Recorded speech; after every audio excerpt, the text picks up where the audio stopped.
T'en as remis là-dessous? J'en ai pas remis. On est quoi? On est à 12 jours du premier entraînement. Il y a pas mal de travail de fait déjà. Au niveau des protections des filets B, des filets A, donc les filets haute protection, les grands filets qui sont dans les endroits stratégiques, ça a déjà bien avancé. Au niveau du travail machine sur piste, c'est pas mal. On a déjà fait quelques heures de damage avec les dameurs de la Coupe du Monde. Non, ça se passe pas mal. Maintenant, ce qu'il faut, c'est qu'on ait une météo un peu plus stable pour les jours à venir, et je pense que ça devrait jouer.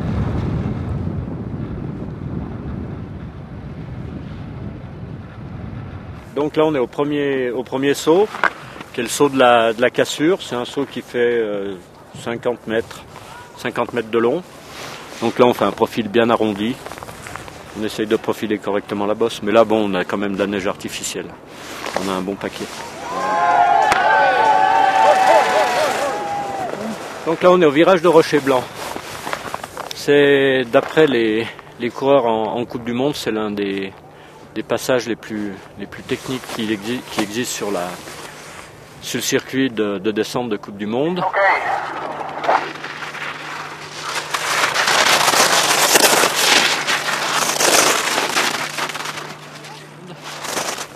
C'est une vitesse élevée à l'amorce du virage et tout d'un coup ça ralentit quand même très fort avec un très fort appui et un virage très marqué qui conditionne l'entrée du goulet qui se trouve à un peu plus loin de 100 mètres de là.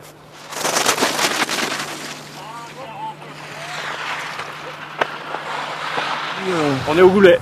Le goulet qui est le deuxième gros saut de la piste. Donc il a la particularité d'avoir, à l'époque où ça se court, la limite ombre et soleil, qui est difficile à gérer pour les coureurs. C'est-à-dire qu'ils arrivent de la partie soleil jusqu'au plat et toute la partie du goulet est à l'ombre. Donc il y a un problème de visibilité qui est importante. Et puis c'est un saut qui est techniquement difficile parce qu'ils sortent d'une courbe, donc il faut que les coureurs soient vraiment très bien équilibrés et pour plonger dans le goulet.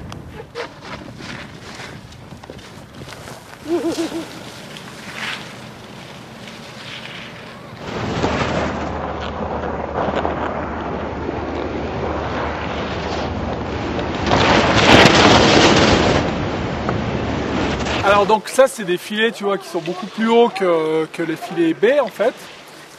Ils sont montés sur des structures fixes, c'est-à-dire des potences en acier avec des câbles en haut et qui sont après suspendus par des systèmes de cordes sur poulies. Donc ces filets ils sont installés l'automne avant la neige parce que c'est quand même pas rien à monter.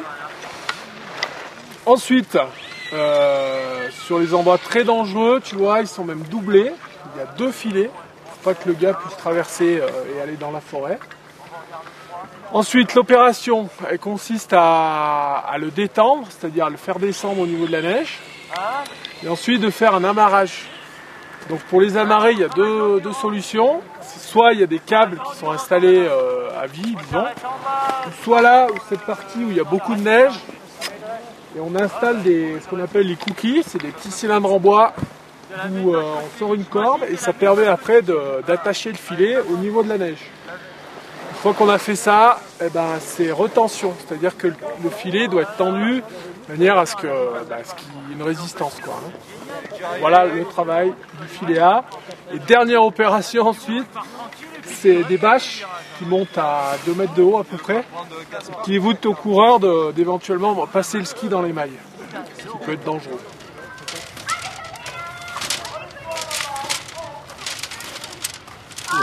Donc voilà, là je suis en train d'installer les câbles qui vont servir aux caméras qui sont installées tout au long de la piste. Là on est une équipe de 10 personnes à peu près à monter 50 km de câbles, donc c'est quand même assez conséquent. Ça nous prend à peu près une bonne semaine.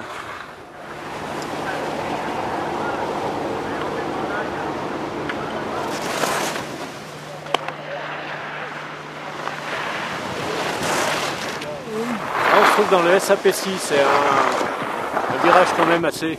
C'est un S quand même difficile à négocier parce qu'il conditionne vraiment une partie quand même qui est moins raide. Donc il faut qu'ils accumulent un maximum de vitesse. Donc ça c'est important. Donc là c'est le mur final, c'est le Chousse-Batandier. Donc là ce soir on va attaquer un peu le boulot final.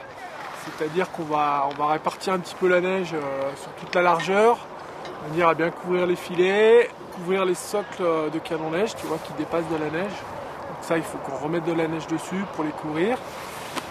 Et puis si tu veux, là, on a la neige qui est surtout au milieu, donc on va en prendre un petit peu au milieu et aller essayer d'étaler ça un peu sur la largeur, puisque là on aura la trajectoire du slalom, du combiné, et la descente qui va passer plus sur rive droite. Donc là il faut bien qu'on étalonne notre neige en fait. Voilà.